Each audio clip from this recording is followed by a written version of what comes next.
good morning to you, good afternoon to you, good evening to you, depending on where you are watching us from. This is the Confab, where we discuss national issues. Sometimes we even go beyond national issues to international issues.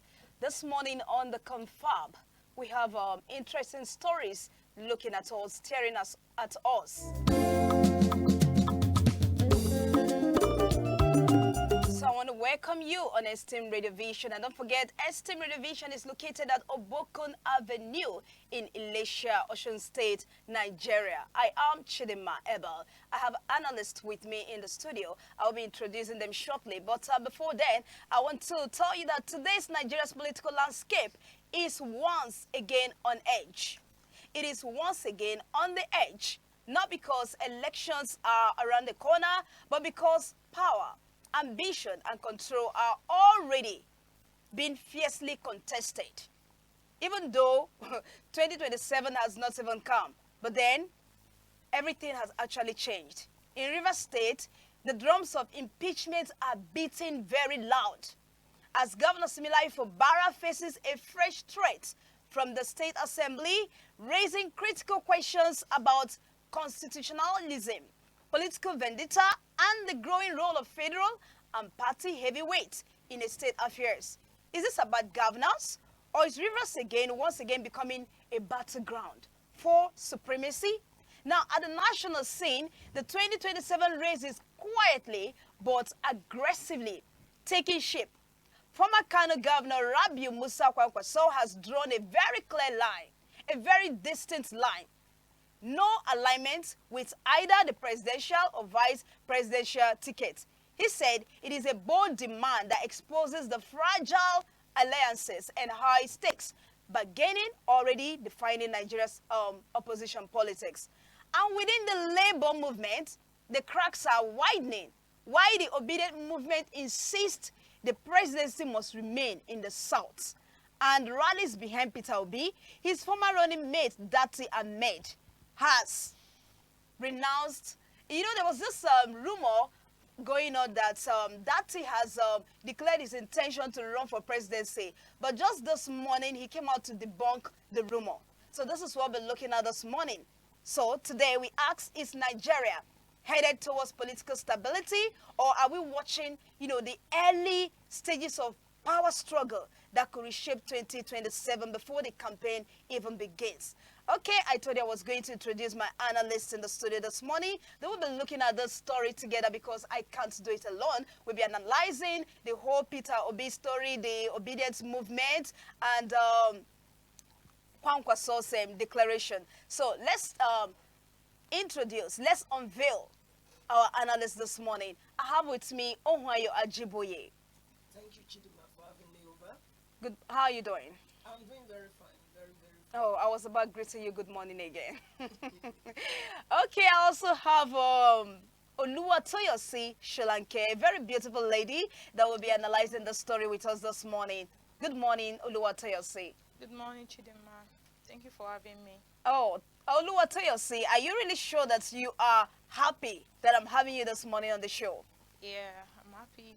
Okay, good to have you. All right, let's go ahead to the very first story we have here. Rivers in turmoil. Rivers in disarray. APC leaders intervene as Fubara faces fresh impeachment threats.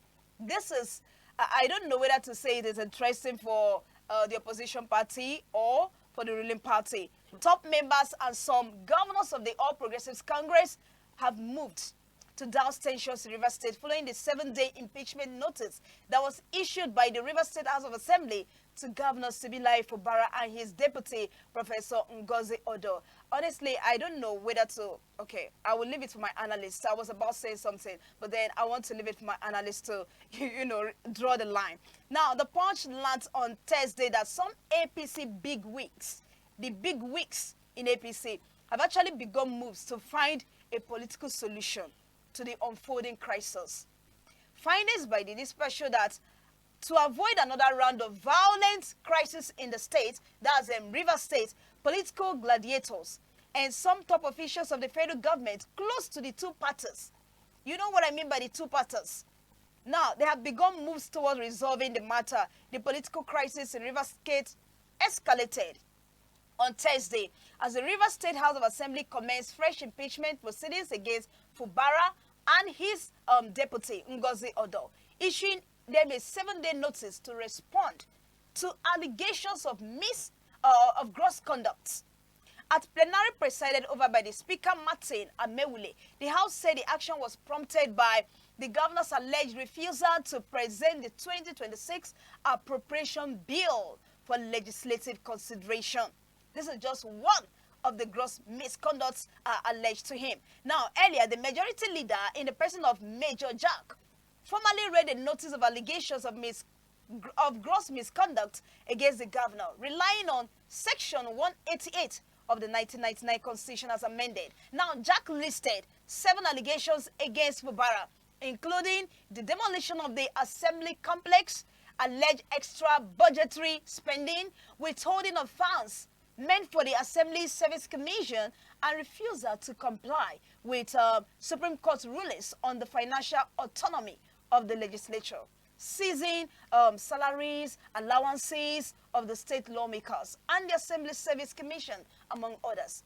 Now we'll be looking at it. The analyst will tell us whether all this, true or not.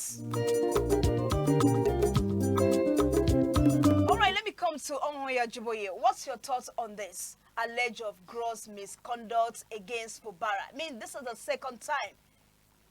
Well, at this instance, I have mixed feelings. I have very, very mixed feelings about the whole situation because Rivers State has always been the one state that deals with misconduct, mismanagement of funds and resources a lot in Nigeria. So when you have this kind of situation where the State House of Assembly is, trying to impeach a sitting governor over allegations of this kind of misconduct, on one side, I'm like, yay, go accountability. But on the other side, I'm like, nay, this is a political witch hunt. That's why I said I have mixed feelings. Because, one, you understand that Simnalayi Fubara is actually, is deep in it, fighting against, these entrenched power blocks, especially Wike, which was the reason why he was suspended unconstitutionally by the president of Nigeria, President Bola Ahmed Tinubu. That alone could have crippled the country, sincerely, at the beginning. So that has happened before. There was peace between them. He defected to the APC, and now he's facing the situation. And that's why the reason why I have mixed feelings about it is, one, Governor Fubara is now an enemy to Wike. And Wike has his party loyalists, he has his loyalists entrenched in Rivers State. So who can tell us, how as citizens, how Nigerians, to be sure that all these so-called allegations are not just political witch hunts against Fubara orchestrated by Wike and his loyalists? Okay, now talking about APC, how do APC leaders justify stepping in?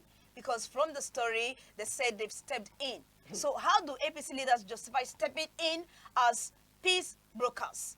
In a crisis, many Nigerians believe their party is indirectly benefiting from. So, how can you justify that?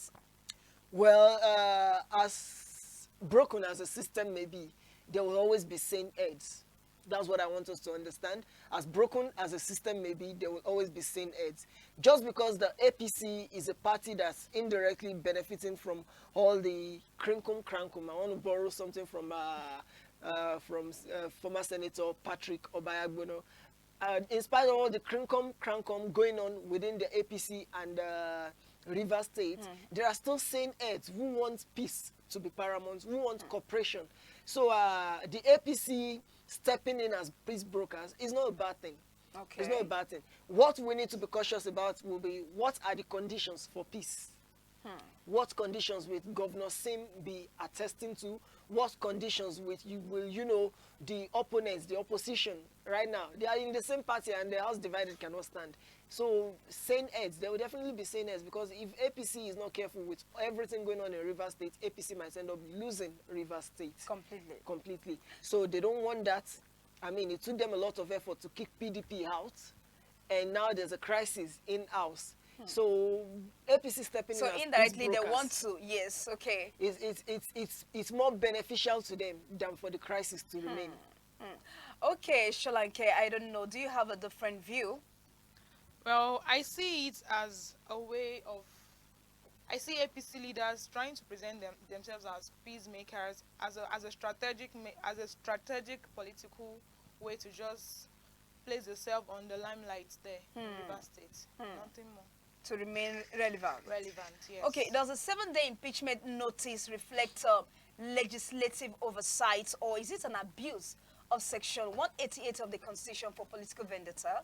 Well, as I always say, I will always ask us, what does the law say?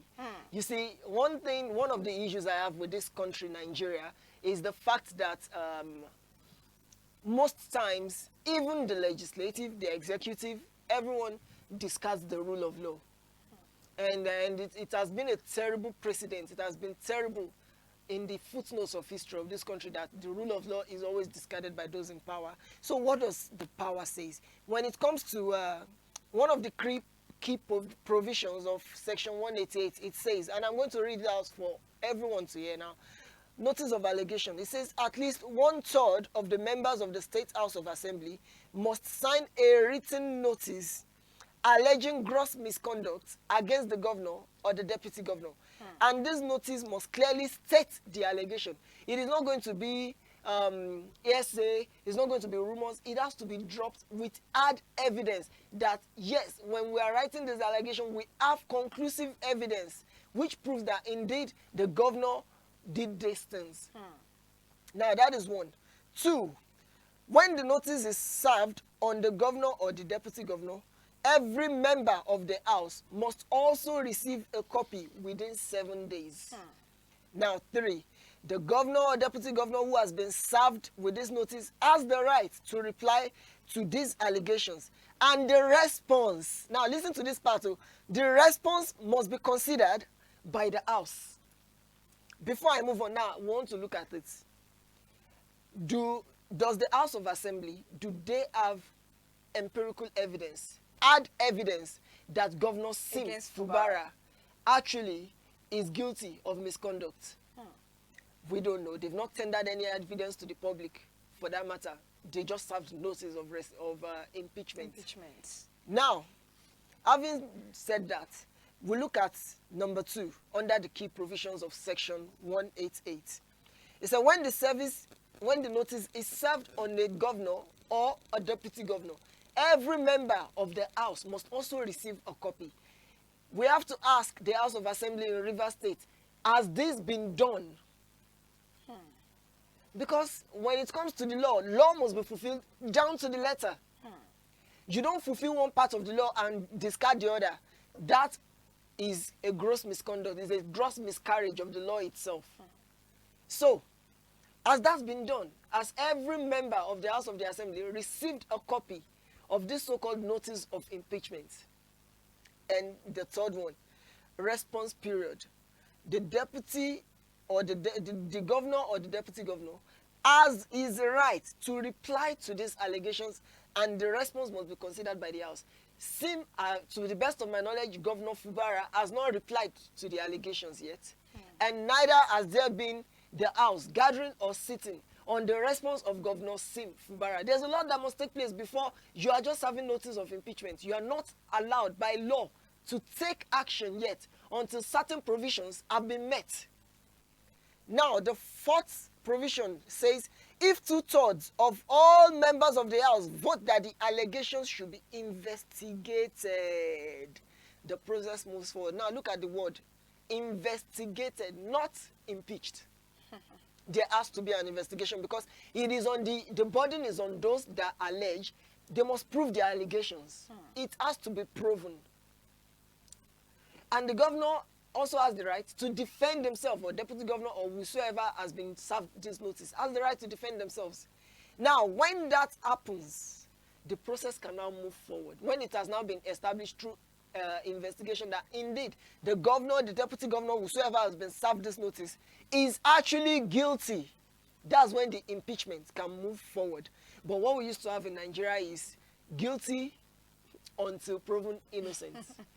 You know, it's Guilty the reverse. before trial. It's supposed to be innocent until proven guilty, but in Nigeria we have guilty until proven innocent. And finally, an investigation panel. Now, this is the thing. The chief judge of the state must set up a 7-member panel of people with proven integrity, and the panel must not include politicians or public officers. You know, article provision number 4 said something about investigation. The process of investigation is where the panel comes in. There has to be due investigation. It's not now the State House of Assembly that is responsible for the allegation. They are the accuser. They can't be the ones to carry out the investigation. Exactly. So a third party has to come on, which is the 7-man panel. And now when the panel is set up to investigate and also directly oversee the process of impeachment, all these checks and balances are there so that nobody abuses their power. All right, thank you. Before I come to Solanke, I want to know, could this impeachment attempt reopen Rivers' history of violence, and who bears responsibility if political intervention fails?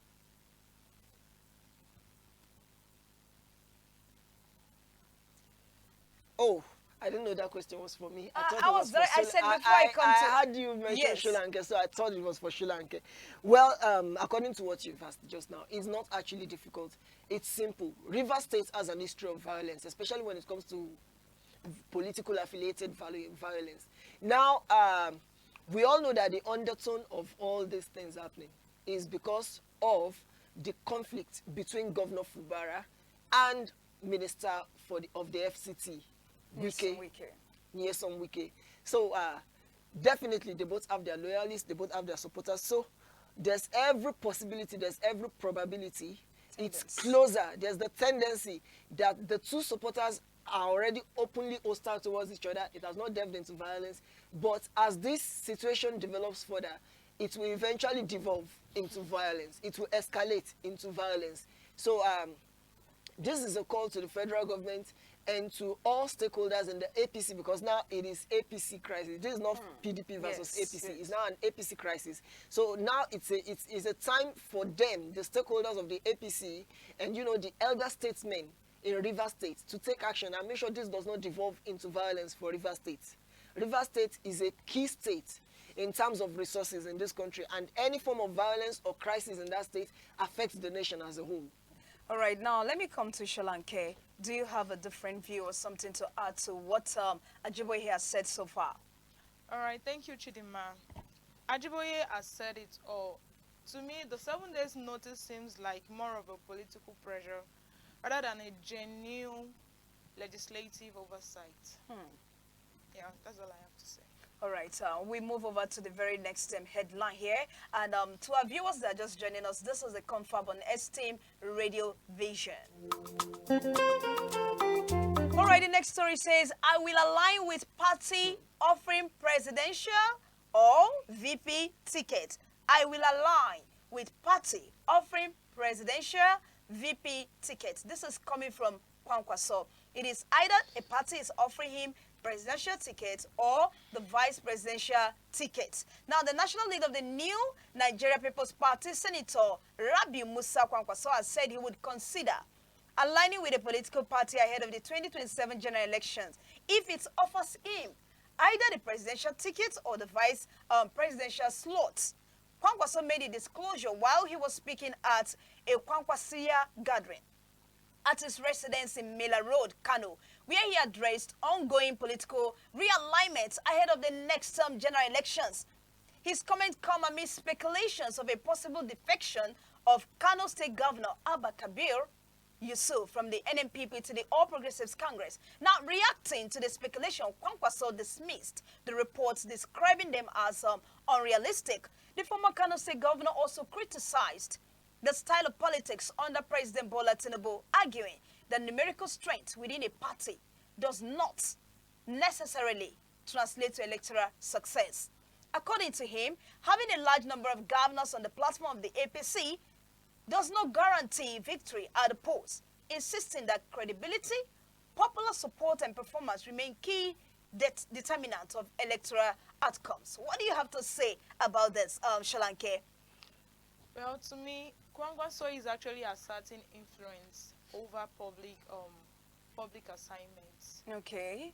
So he's actually, the condition is mainly based on his own personal interest. That's all I see. Okay, it's just about his own It's just personal about interest. his own personal interest and not About the party political interest party. or about the masses. Yes, it's not about the masses. It's not even about the party. It's Well, about what it I would stands to disagree gain. with that. I would disagree with that. Okay, let's Because have in the northern Nigeria, among the most respected politicians in northern Nigeria, known for their credibility and their work ethic, Kwankwaso stands out.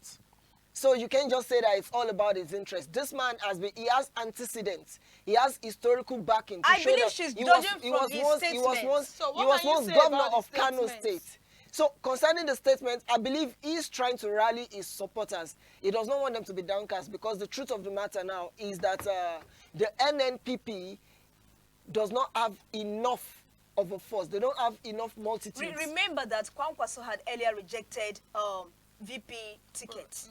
But Yes, now yes, he has yes, come yes. out to say that it is He's either not VP made a ticket VP or or presidential presidential ticket. ticket. Because you always have to look at the bigger picture in politics. Politics is not an individual thing. There's always a bigger picture So what attached. happened to the masses' interest?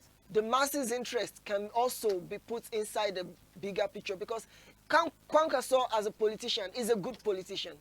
Is a good politician. I'm not saying From he's your the best. perspective, or is that a general I'm being opinion of the I'm actually populace? being objective now. That's a general opinion that he's a good leader.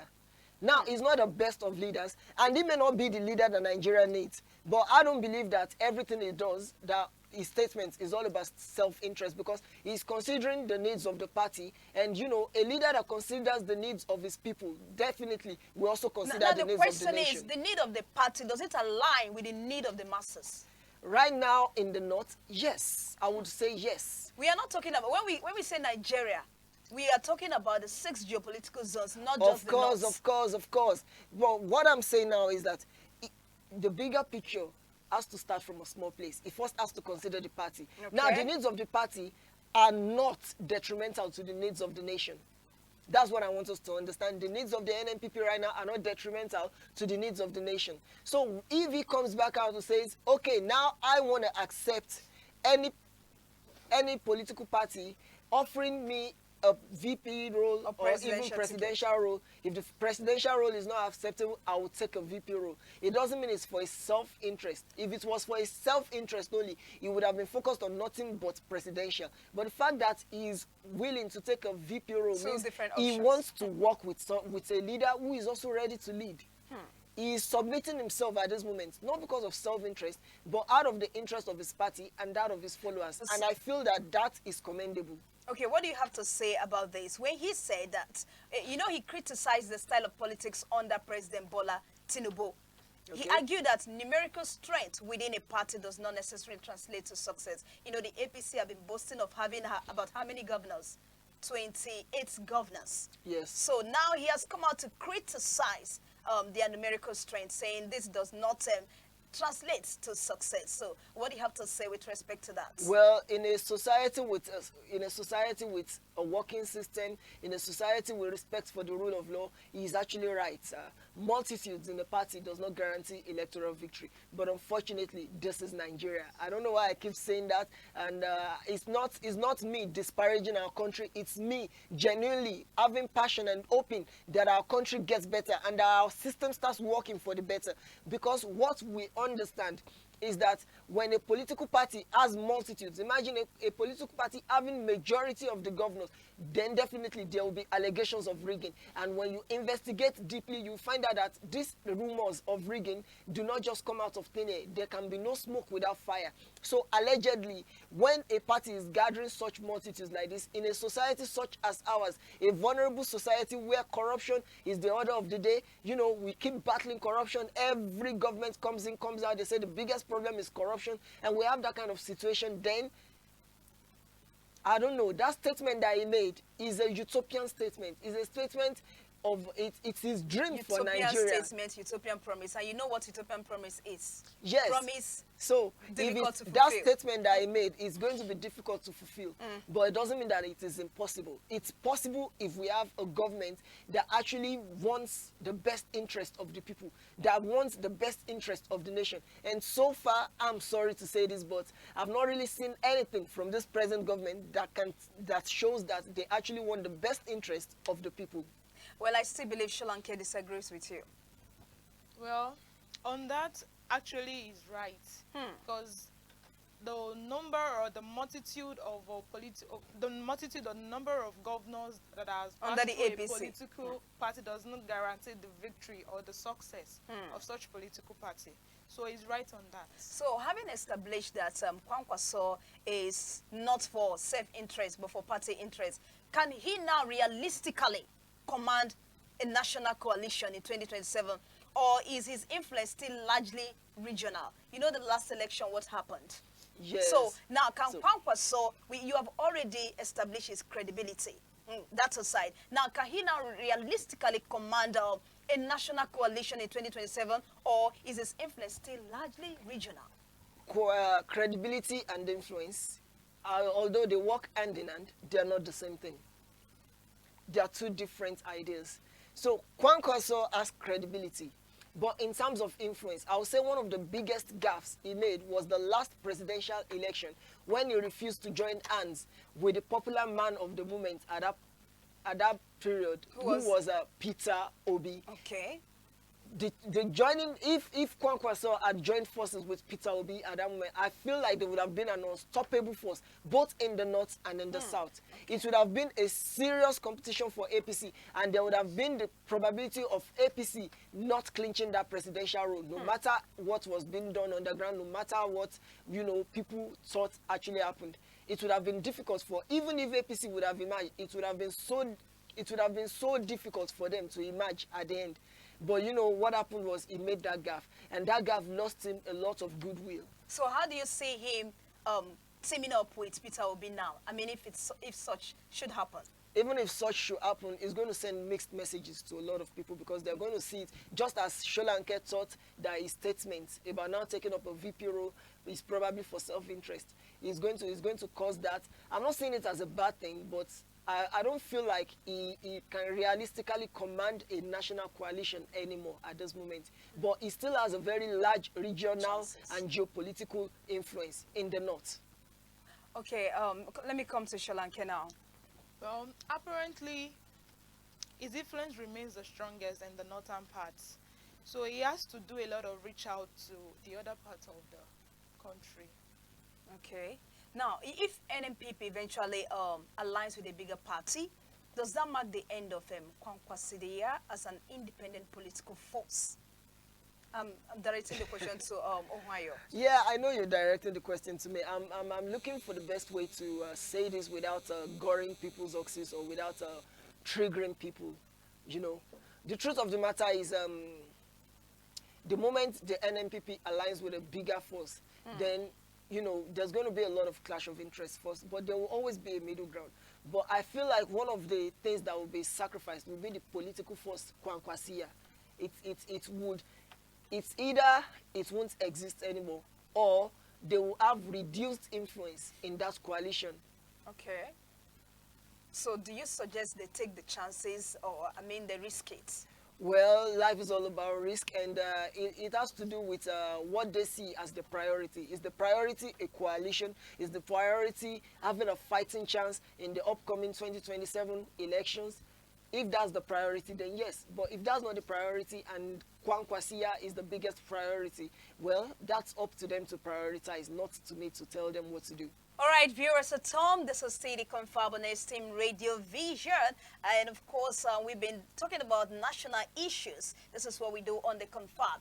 And this afternoon, we have two analysts sitting down right here in the studio, in the person of Ohunayo, Ajiboye, and also Solanke. Right now, we've been looking at the very third headline before us, 2027 presidency, obedience, back Obi, as dirty eyes Okay, in fact, there was this rumor last, I think 2 days now, that Dati was eyeing the LP ticket. But this morning, he has come out to debunk that rumor, that he wasn't eyeing the presidency at all. Okay, now let's move ahead. The Obedient Movement has insisted that the 2027 presidency should remain in the South, declaring that former Labour Party presidential candidate, that's Peter Obi, is best positioned to complete what he described as the region's remaining term. Now, the national coordinator of the Obedient Movement worldwide, Dr. Yunusa Tanko, made the position known in an exclusive interview with Punch amid rising political realignment ahead of the 2027 general election. Tanko's declaration comes on the same day Obi's running mates in the 2023. Okay, let's just leave all of this now. Now, on Wednesday, Baba Ahmed, flanked by the embattled LP national chairman. Let's just go straight to what we have here. I want you to say something about this, Ohunayo. Well, the obedience movement, and well, you you'd have you to will recall understand that obedience movement was actually coined from a Obi's then Labour Party. Yeah, Labour Party. Now Obi has defected to ADC. Yes, indeed. And I'm going to correct you on that. The Labour Party did not create the obedience movement. Oh. Nigerian youth who saw Obi as a force for Intent, change yes. created the obedience movement. It's not about party. You see, this was the first time Nigeria actually stood for an individual rather than a party. And the goodwill that Peter Obi has enjoyed from Nigerian youth, and they still enjoy from Nigerian youth, is unprecedented in the history of this nation. And that's one thing that is undeniable. Look, we can talk about this thing as an objective fact. I know that a lot of people are going to come to the comment section. I know you're going to argue. But look, facts don't care about your feelings. Facts don't care about your emotions. Facts don't care about your tribe, your ethnicity. Facts don't care about if Peter Obi is an Igbo man or if Tinubu is a Yoruba man. You know, the last election, the last presidential election, focused so much on tribal lines. But obedience movement forgot about tribe. We just wanted a credible leader. We wanted a leader that has never been tainted by any kind of corruption allegation. And that was Peter Obi. And the man's ideas resonated with the youth of the country who want a better country and a working system. Now, nobody can tell you for sure if Peter Obi is a saint or not.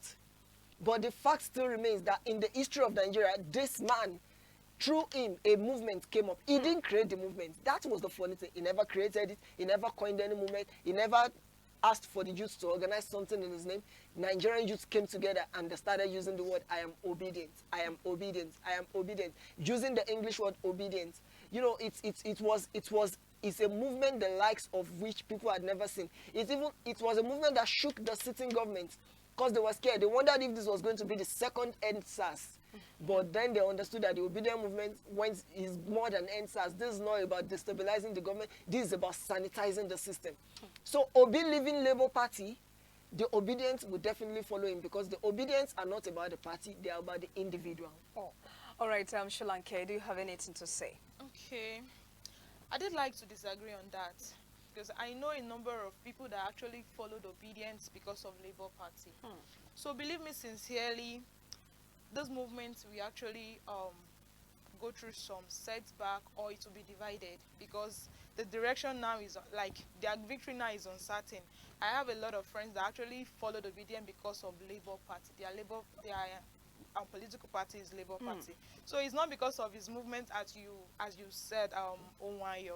So some people just actually followed him because of Labour Party because they are tired of hearing these two political parties, APC and PDP. They wanted a change of political party. But you agree with me that majority of the obedience did not follow. Yes, you are right on that. Exactly. But we have a number of people that actually followed him because of a change of political party. But logically, we must always follow the rule. Labour Party. We must always follow the rule of the majority. Now, do you know it's funny? Now, let me tell you something. Do you know that how far the obedience movement went?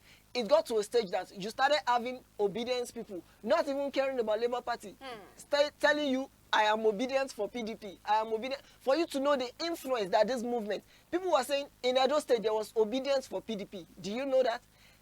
In Delta State there was obedience for PDP. Why was that? Because that movement became so powerful. See, it's not about Labour Party. Yes, there are people that because of Labour Party they became obedient, and then now that Peter Obi has defected Yes, I from was Labour about Party, asking you that with they Obi will be leaving going the- back to their party. But the Okay. truth of the matter is the majority, the main force of the obedience are going with Peter Obi, and that's what matters. Okay, you have said something about the next question, but I would still like you to throw more light on that, because you might actually agree or disagree. Now, Okay. with Obi leaving the Labour Party, All right.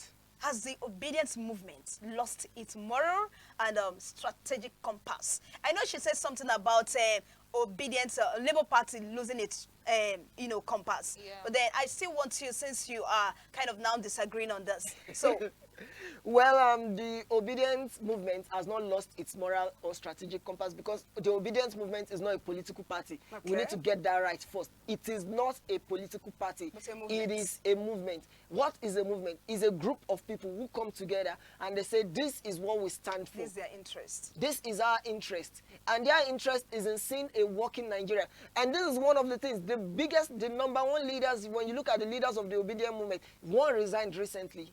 One resigned recently when he found himself unable to, undo the workload anymore. And that's one of the things. There was a case where we had a member of the obedience movement who found himself caught in allegations and everything. Without everybody shouting at him, he resigned by himself. He came out and he said, okay, this is what I've done wrong. We don't have such movements in any other political party. There's one man inspiring this kind of movement, and that is Peter Obi. I'm being objective here to say that it has not happened before in the history of the nation. And that is what we need to understand. They have not lost their moral or strategic compass, because they are not a party, and there's one person in the movement.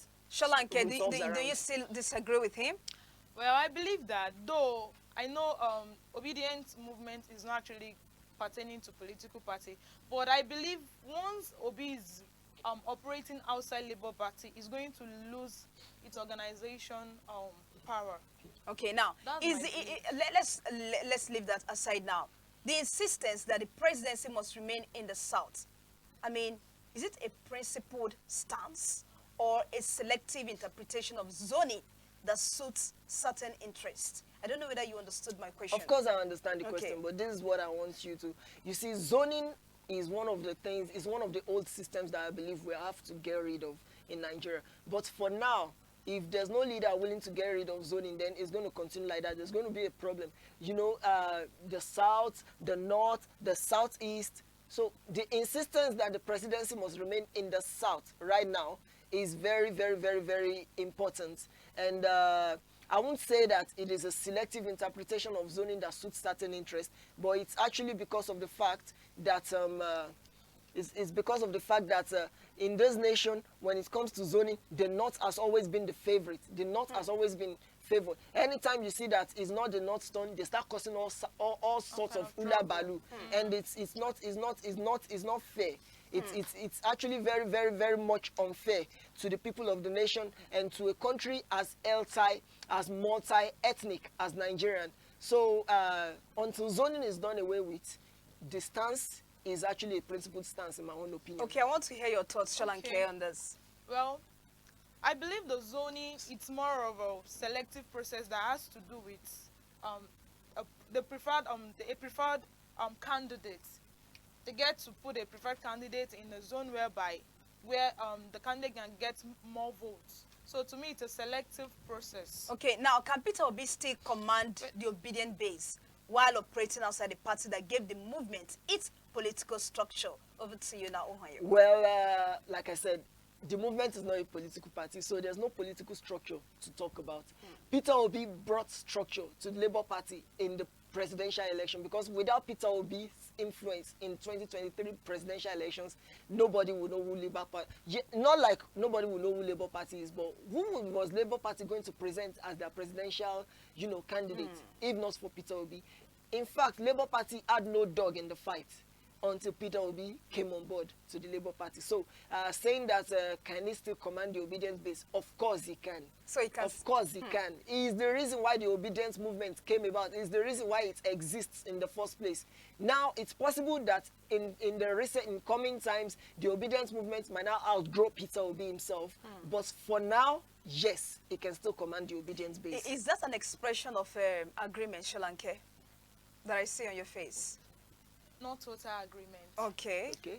I still believe that, though I know obedience movement is not based on Labour Party connection with Peter Obi, but I still feel like there will still be a kind of reduction of followers with the obedience movement, because I know some people actually joined that movement, obedience movement, due to Labour Party influence. So to me, I feel like because of the change of party, there might, I'm not certain about it. There might be changes. That's why I said I don't totally disagree and I don't totally agree with him. There might still be changes. So you're on the fence. Yes. You're on the fence But in this yes, matter. do you also know that a lot of people have actually defected, joined ADC of recent because of Peter Obi's defection to ADC? That's just it. So I'm truly speaking from that period when the place I were at that period when the obedient movement started. A handful of my friends actually joined that movement because of Labour Party. So that's why I'm saying he might lose some followers because of the change of political party. So that's why I said I'm not certain about that. So Okay, now before we wrap it up, does this internal rivalry that's within the Labour Party signal the collapse of the Labour Party The two as both a of them. serious 2027 contender? The two both of them on the more humorous note. But on a more serious note, however, this rivalry or whatever going on in the Labour Party does not mean that the party has collapsed. It's just like the party just needs to do better, one. And yes, this could actually force a necessary political rebirth. We could be surprised in 2027, Labour Party might stage a comeback. But it's not that sure for now. All right. Solanke, what do you have to say? well, I believe the internal reform can be managed well. If the internal reform can be managed well, I believe the party can still come up with a good candidate to come back to limelight. Yeah, I actually agree with that because Yes. they already have the platform now. They do. 2023, Labour Party already has a platform. People already know them. So all they have to do is, be better, sort out their internal issues, and Then come back. they could stage a surprise. They could stage a comeback. Though it will not be easy because they will need a candidate who has the same level of influence, the same level of goodwill as Peter Obi. Somebody who, or if not as Peter Obi, somebody who is on the level of like Atiku, of the President Tinubu themselves. Because right now I'm placing Peter Obi on the same rank with those people. He has that influence as them. So they will need a candidate with that level of influence Or to someone even like have a Showore. dog. Sowore fumbled a lot of goodwill. I'll not lie. I was an ardent supporter of this guy just because he was a Showore youth. is actually He cool. fumbled a lot of Nigerian goodwill. That's the problem. He fumbled a lot of Nigerian goodwill. Nobody says he's a bad politician or he's going to make a bad leader, but he doesn't have that level of influence. All right, viewers at home, this is we'll be wrapping it up on the Confab on Esteem Radio Vision. But before we wrap it up, I believe my analyst here has something to say, like a parting message, a goodwill message. Just Well, a brief one. Good day once again to all Nigerians, and 2027 elections are coming. Please, we saw how 2023 went, and we all know what we went through together collectively as a nation. We know what we went through together collectively as a nation, and I believe that we don't want to go through that again. Some people told us that we were taking baby steps of pain. We were taking the baby steps of pain. They were enjoying in luxury. We don't want that to happen again. So you know what happens. Vote wisely. Don't sell your votes. All right, Solanke. Yeah, I also say that we have all gone through the troubles and the ups and downs in this country together. So we should endeavor as youths, as eligible voters, to go through the profile of whoever we'll be voting for. Let's do not let us sell out our votes. Let's make sure we vote for the right person. We should vote capability and not just selling out of votes. Thank you so much. So as the fourth lines deepen and ambitions harden, one thing is clear: Nigeria's 2027 battle has already begun, from what we are saying, and the choices made today may define the democracy of tomorrow. I want to appreciate our esteemed viewers. Thank you so much for choosing Esteem Radio Vision. Thank you for staying with us. And don't forget that more interesting moments will be coming your way on Esteem Radio Vision. I want to also say thank you to my analyst, Ohunayo, Ajiboye, and also Solanke. Thank you so much for coming.